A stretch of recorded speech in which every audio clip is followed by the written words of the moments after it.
Welcome back to Open Line. Talking about the death penalty. What's your opinion? Several calls, going to go right back to the phones. Let's go to line 3. Jim. Hello, Jim.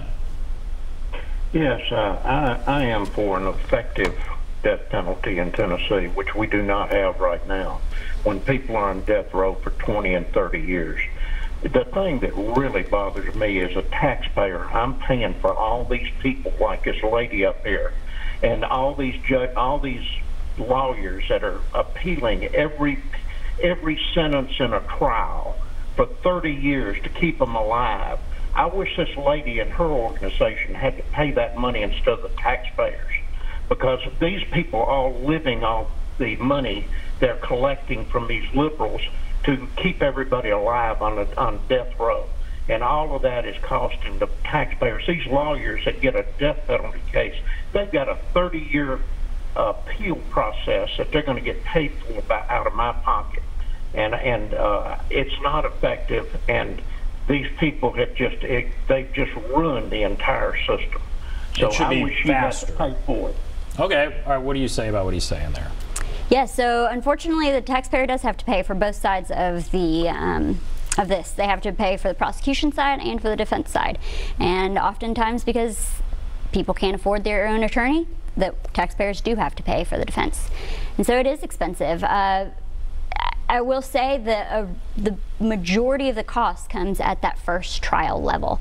As soon as a death sentence is declared that someone will seek it, the costs already go up astronomically. I mean, it is so high just for someone declaring that they will seek the death penalty, because again, you have to have more witnesses, you have to have more experts, you have to have more attorneys. I mean, this isn't just about housing them. I mean, housing is the least of our concerns here.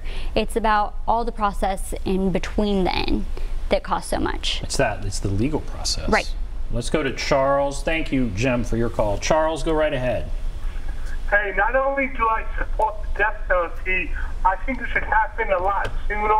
Maybe delaying it works for Jimmy Johnson and Gail Owens, but in April 9, used to visit Billy Eilish, and he thinks that too.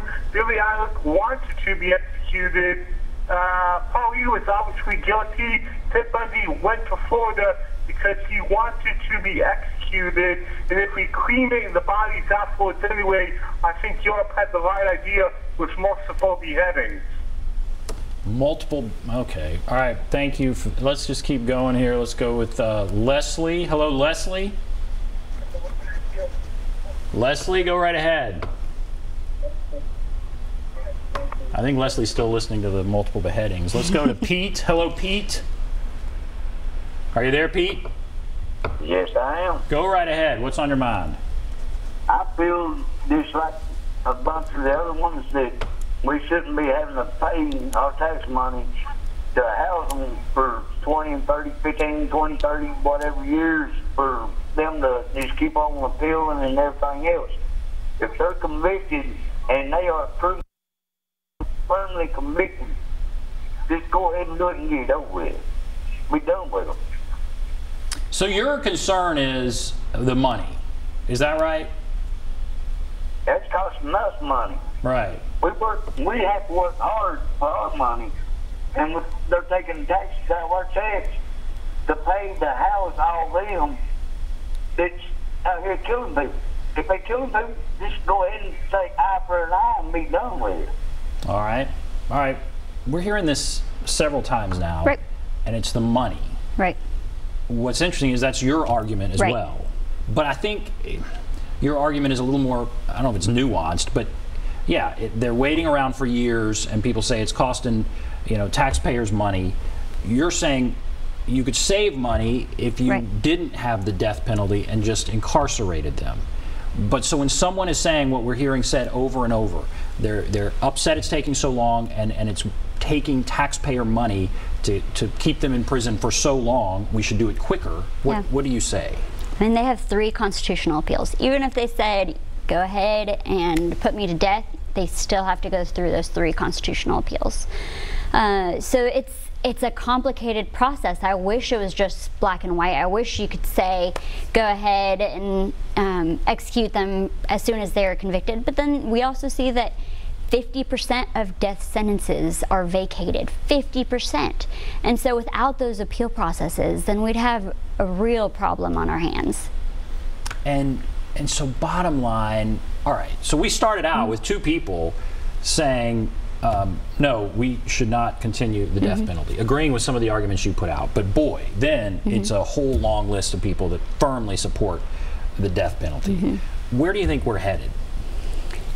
You know, I'm optimistic. I think that we see the trend changing, like I said. I think that if people look at the policy, if they look to see whether the policy is working, they will see that it's not.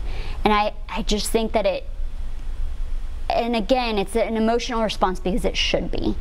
But if we look at how the policy is being carried out and how we could do better, then I think people will start realizing that the alternatives are a better option for our state. All right, we're going to take a break. Come back, wrap everything up. Be back right after this.